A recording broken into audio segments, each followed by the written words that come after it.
ವೀಕ್ಷಕರೆಲ್ಲರಿಗೂ ಸಾಪ್ತಾಹಿಕ ಭವಿಷ್ಯವಾಣಿ ವಿಶೇಷ ಕಾರ್ಯಕ್ರಮಕ್ಕೆ ಸ್ವಾಗತ. ಸ್ನೇಹಿತರೆ, ಜುಲೈ ತಿಂಗಳ ಕೊನೆಯ ವಾರದಲ್ಲಿ ಬುಧ ಗ್ರಹವು ತನ್ನದೇ ಆದ ಮಿಥುನ ರಾಶಿಯಲ್ಲಿ ಚಲಿಸುವುದು ಮತ್ತು ಬುಧಾದಿತ್ಯ ರಾಜಯೋಗದ ನಿರ್ಮಾಣವಾಗಲಿದೆ. ಜೊತೆಗೆ ಈ ವಾರ ಶುಕ್ರನು ತನ್ನ ಉನ್ನತ ರಾಶಿಯಾದ ಕನ್ಯಾ ರಾಶಿಯಲ್ಲಿ ಚಲಿಸಲಿದ್ದಾನೆ. ಗ್ರಹಗಳ ಈ ವಿಶೇಷ ಸಂಯೋಗದಿಂದಾಗಿ ಜನರಿಗೆ ಉತ್ತಮ ಲಾಭ ದೊರಕುವುದು.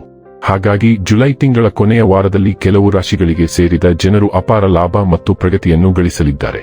ಸ್ವಲ್ಪ ಸಮಸ್ಯೆಗಳು ಎದುರಾದರೂ ಕೂಡ ಕೆಲಸದ ಸ್ಥಳದಲ್ಲಿ ಸಕಾರಾತ್ಮಕ ಬದಲಾವಣೆ ಮತ್ತು ಪ್ರೀತಿಯ ಜೀವನದಲ್ಲಿ ಅತ್ಯಂತ ಹೆಚ್ಚಿನ ಸಂತೋಷವನ್ನು ಗಳಿಸುವರು. ಜುಲೈ 27 ರಿಂದ ಆಗಸ್ಟ್ 2 ರವರೆಗಿನ ಧನು ರಾಶಿಯವರ ಭವಿಷ್ಯವನ್ನು ತಿಳಿದುಕೊಳ್ಳೋಣ.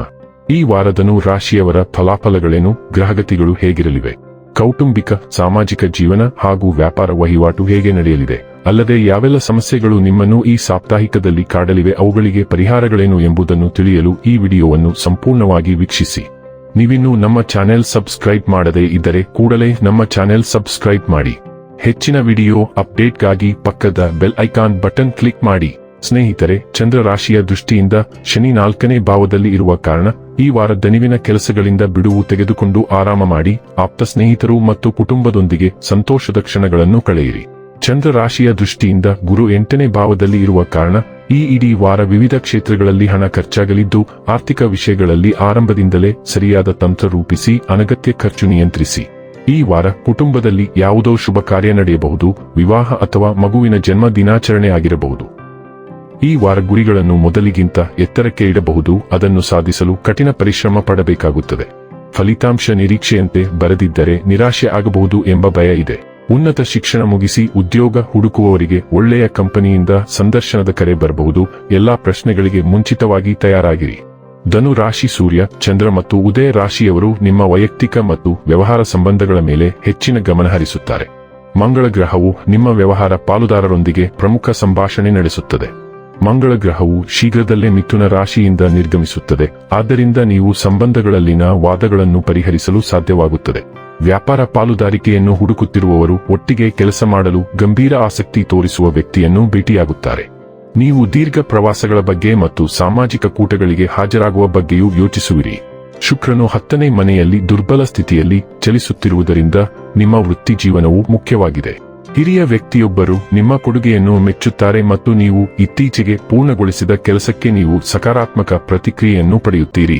ಉದ್ಯೋಗವನ್ನು ಹುಡುಕುತ್ತಿರುವವರು ಸಂಸ್ಥೆ ಅಥವಾ ನೇಮಕಾತಿದಾರರಿಂದ ಸುದ್ದಿಗಳನ್ನು ಕೇಳುತ್ತಾರೆ, ಆದರೆ ನಿಮ್ಮಲ್ಲಿ ಕೆಲವರನ್ನು ವೃತ್ತಿಪರ ಸಂಪರ್ಕದ ಮೂಲಕ ಸಂದರ್ಶನಕ್ಕೆ ಆಹ್ವಾನಿಸಲಾಗುತ್ತದೆ.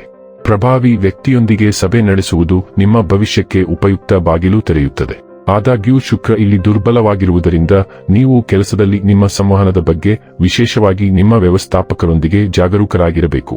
ನಿಮ್ಮ 3ನೇ ಮನೆಯಲ್ಲಿ ಹುಣ್ಣಿಮೆಯು ಸಂವಹನ, ಪ್ರಯಾಣ ಅಥವಾ ನಿಮಗೆ ಹತ್ತಿರವಿರುವ ಯಾರ ಮೂಲಕವಾದರೂ ಪ್ರಮುಖ ಸುದ್ದಿಗಳನ್ನು ತರುತ್ತದೆ.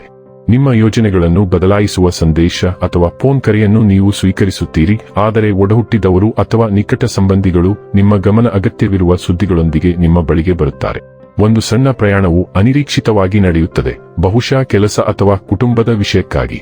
ದಾಖಲೆಗಳು, ಅರ್ಜಿಗಳು ಅಥವಾ ವಿಳಂಬವಾದ ಅಧಿಕೃತ ಸಂವಹನವು ಅಂತಿಮವಾಗಿ ಮುಂದುವರಿಯುತ್ತದೆ. ಹುಣ್ಣಿಮೆಯ ಪ್ರಭಾವವು ಮುಂದಿನ 6 ತಿಂಗಳವರೆಗೆ ಇರುತ್ತದೆ.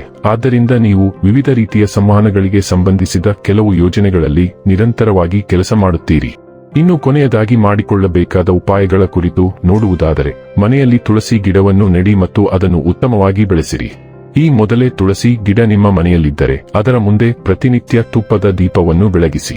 ವೀಕ್ಷಕರೇ, ಇದಾಗಿತ್ತು ಧನು ರಾಶಿಯ ಜಾತಕದವರ ಜುಲೈ 27 ರಿಂದ ಆಗಸ್ಟ್ 2 ರವರೆಗಿನ ಫಲದ ಮಾಹಿತಿ ಇಷ್ಟವಾದರೆ ವಿಡಿಯೋವನ್ನು ಲೈಕ್ ಮತ್ತು ಶೇರ್ ಮಾಡಿ.